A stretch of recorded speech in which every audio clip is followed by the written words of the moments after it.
but what I'm interested in is actually the data folder. So I can also list the directories I have.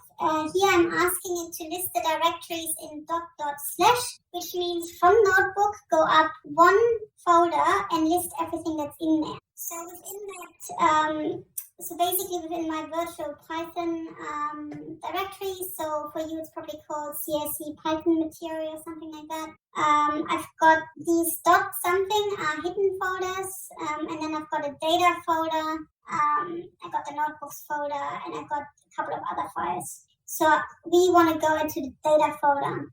So currently we are up here in our notebooks folder, and we want to go to data. So we need to go up one directory and then down into data. And the way we can do this is by os.chdir ...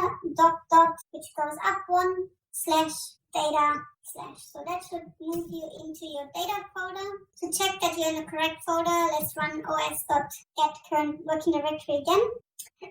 So I'm now in the data folder.